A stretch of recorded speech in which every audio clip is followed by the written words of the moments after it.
പ്രയാഗ്രാജിൽ 144 വർഷങ്ങൾക്ക് ശേഷം നടന്ന മഹാകുംഭമേള ജനുവരി 13 ആരംഭിച്ച് ഫെബ്രുവരി 26 സമാപിച്ചത്. 45 ദിവസമായി നീണ്ടുനിന്ന തീർത്ഥാടനത്തിൽ 60 കോടിയിലധികം ഭക്തരാണ് ഒഴുകിയെത്തിയത്. ലോകത്തിലെ ഏറ്റവും വലിയ സനാതന സംഗമമായ മഹാകുംഭമേളയിലൂടെ ഇന്ത്യക്ക് മാർച്ച് മാസത്തോടെ ലഭിക്കുക $4 ട്രില്യൺ നേട്ടം.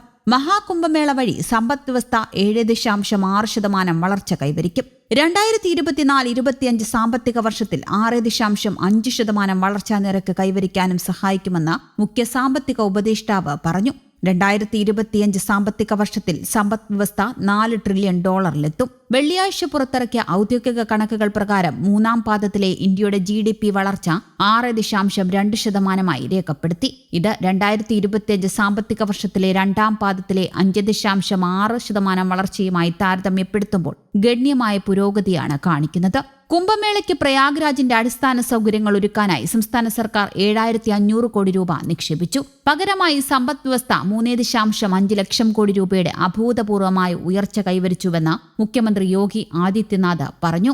അതിനിടെ പ്രയാഗ്രാജ് സംഗമത്തിലെ ത്രിവേണിയിലെ വെള്ളം സാംപാൽ ജില്ലയിലെ 4 പുരാതന തീർത്ഥാടന കേന്ദ്രങ്ങളിലെ കുളങ്ങളിലേക്ക് തുറന്നുവിടും. 2025 മഹാകുംഭമേളയിൽ പ്രയാഗ്രാജിൽ പോയി കുളിക്കാൻ കഴിയാത്തവർക്ക് ഈ കുണ്ടങ്ങളിൽ പുണ്യസ്നാനം നടത്താം. ഞായറാഴ്ച മാധ്യമങ്ങളോട് സംസാരിക്കവെ പോലീസ് സൂപ്രണ്ട് കൃഷ്ണകുമാർ വിഷ്ണോയാണ് ഈ വിവരം അറിയിച്ചത്. ത്രിവേണി സംഗമത്തിലെ പുണ്യജലം പ്രയാഗ്രാജിൽ നിന്ന് ജില്ലയിലേക്ക് ടാങ്കറുകൾ വഴി സർക്കാർ അയക്കുന്നുണ്ടെന്നും പോലീസ് സൂപ്രണ്ട് പറഞ്ഞു.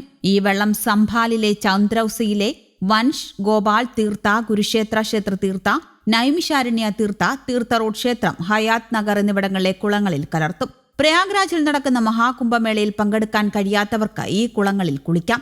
ഈ പുണ്യജലം നിങ്ങളുടെ വീട്ടിലേക്ക് കൊണ്ടുപോകാനും കഴിയുമെന്നും അദ്ദേഹം കൂട്ടിച്ചേർത്തു. ഇന്ത്യയിൽ ആത്മീയ ടൂറിസത്തിന് പുതിയ ഉണർവ് കൂടി നൽകുകയാണ് മഹാകുംഭമേള. മഹാകുംഭമേളയിൽ 2025 ഉത്തർപ്രദേശിൽ ആത്മീയ വിനോദസഞ്ചാരത്തിന് പുതിയ വഴികൾ തുറന്നിരിക്കുകയാണ്. സംസ്ഥാനത്തുടനീളമുള്ള 5 പ്രമുഖ മതകേന്ദ്രങ്ങളിലേക്കുള്ള കണക്ടിവിറ്റി വർദ്ധിപ്പിക്കുക എന്ന ലക്ഷ്യത്തോടെ പുതിയ 5 ആത്മീയ കവാടങ്ങൾ തുറന്നിരിക്കുകയാണ് UP സർക്കാർ. തീർത്ഥാടകരെ ഉത്തർപ്രദേശിലെ പുണ്യസ്ഥലങ്ങളിലേക്ക് സുഗമമായി എത്തിക്കുന്നതിനും ഈ മേഖലയിൽ ആത്മീയ വിനോദസഞ്ചാരത്തിന് വലിയ ഉത്തേജനം നൽകുന്നതിനും ഈ ഇടനാഴികൾ സഹായകരമാകുമെന്ന് UP മുഖ്യമന്ത്രി യോഗി ആദിത്യനാഥ് വ്യക്തമാക്കി. പ്രയാഗ്രാജിൽ നിന്ന് വിന്ധ്യാചൽ ദേവീധാമിലേക്കും തുടർന്ന് കാശിയിലേക്കും യാത്ര ചെയ്യാൻ സാധിക്കുന്നതാണ് ആത്മീയ കവാടങ്ങളിൽ പ്രധാനം. പ്രയാഗ്രാജ്, അയോധ്യ, ഗോരഖ്പൂർ ഇടനാഴിയാണ് മറ്റൊന്ന്. ഈ ഇടനാഴി ശ്രീരാമനുമായി ബന്ധപ്പെട്ട സ്ഥലങ്ങളെയും ഗോരഖ്നാഥ് പാരമ്പര്യത്തെയും ബന്ധിപ്പിക്കുന്നതാണ്. ഭക്തർക്ക് പ്രയാഗ്രാജിലെ ത്രിവേണി സംഗമത്തിൽ പുണ്യസ്നാനം നടത്താം. ലെറ്റ ഹനുമാൻ ക്ഷേത്രം, അശൈവട്ട്, സരസ്വതി കൂപ്പ് തുടങ്ങിയ സ്ഥലങ്ങൾ സന്ദർശിച്ച് രാംലല്ലയുടെ ദർശനത്തിനായി അയോധ്യയിലേക്ക് പോകാനാകും. അയോധ്യയിൽ നിന്ന് ഭക്തർക്ക് ഗോരഖ്പൂരിലേക്ക് പോയി ഗോരഖ്നാഥ് ക്ഷേത്രത്തിൽ അനുഗ്രഹം തേടാം. പ്രയാഗ്രാജ്, ലക്നൌ, നൌമിഷാരണ്യ ഇടനാഴിയാണ് മറ്റൊന്ന്. പ്രയാഗ്രാജിൽ നിന്ന് ലക്നൌ വഴി നൌമിഷാരണ്യയിലേക്ക് ഭക്തരെ കൊണ്ടുപോകുന്നത് ഈ വഴിയാണ്.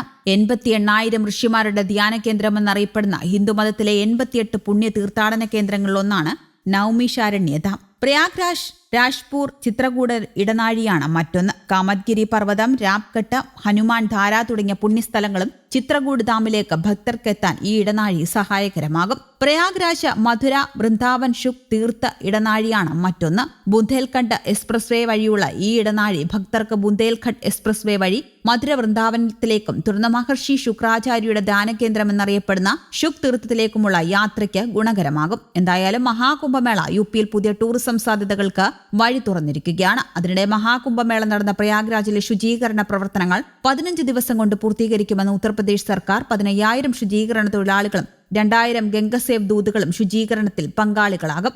മഹാകുംഭമേളയുടെ ഭാഗമായുണ്ടായ മാലിന്യങ്ങൾ പ്രയാഗ്രാജ് ജില്ലയിലെ നൈലിയിലുള്ള ബസ്വാർ പ്ലാന്റിലായിരിക്കും സംസ്കരിക്കുക. താൽക്കാലികമായി സ്ഥാപിച്ച പൈപ്പുകളും തെരുവു വെളിച്ചത്തിനുള്ള സംവിധാനങ്ങളും ടെന്റുകളും പവലിയനുകളും ഇതിനോടകം നീക്കം ചെയ്തിട്ടുമുണ്ട്. News desk, Kerala Kaumudi.